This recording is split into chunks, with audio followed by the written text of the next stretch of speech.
on the African scene. While it's been years in the southern Cameroons, it's been 7 months of war, and Sudan now faces risk of collapse.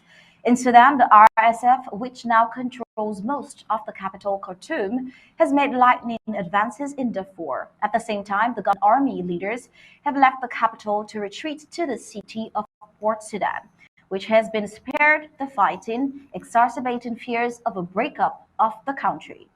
Continued fighting could lead to terrifying scenarios, including divisions, warns Omar Youssef, spokesperson for the Forces of Freedom, for Freedom rather, and Change (FLC), the civilian bloc ousted from power in the 2021 push, led by the two generals who were allies at the time and now are at war.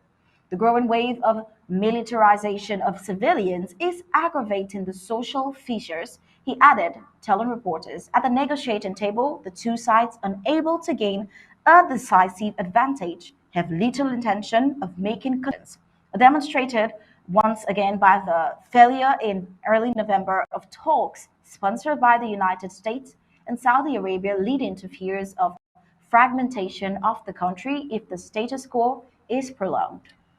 Heading to eastern DRC, seven dead in gun battle fighting against the M23. Seven people were killed in an exchange of fire in North Kivu, the east of the Democratic Republic of Congo, were fighting on Sunday between the army against the M23 rebels, sources reported.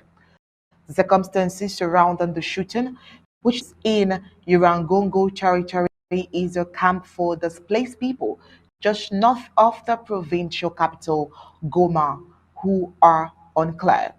The perpetrators have not been identified, said a host reporting seven dead, four civilians and three soldiers, and even 11 wounded. Well, the Democratic Republic of Congo opened its month-long electoral campaign on Sunday amidst anxiety, and some 44 million registered voters out of a population of nearly 100 million will elect a president on December 20th amid a tense political climate and fighting in the east of the country.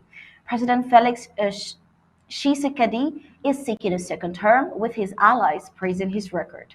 The opposition criticized the upcoming election as botched. The population in the city of Goma, capital of the eastern province of North Kivu, is also worried.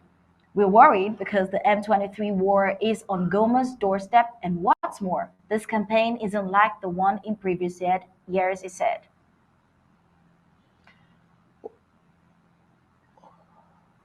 All right, DRC current presidential election, Matata Monyo withdraws in favor of Mosi Kachembe. Former Prime Minister between 2012 and 2016 of the Democratic Republic of Congo, Augustin Matata Ponyo, one of the opposition candidates in the 20th December presidential election, announced on Sunday evening his withdrawal in favor of Moise Kachumbi. This announcement follows the scout from the 13th of November to the 17th in South Africa between the emissaries of five opposition candidates, including the M. Matata and Kachumbi, former governor of the mining province of Katanga.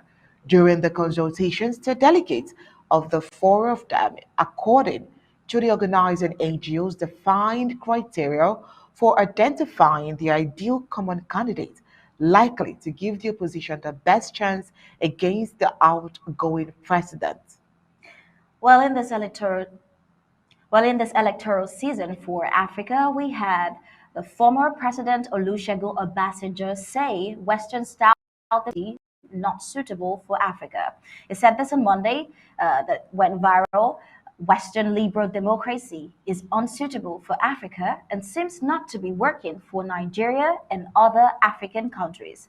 According to the former president of Nigeria, Western democracy, as it is being practiced in Nigeria and other African countries, should be re examined or moderated. He stated that this is because it has not delivered on good governance and progressive development for the continent.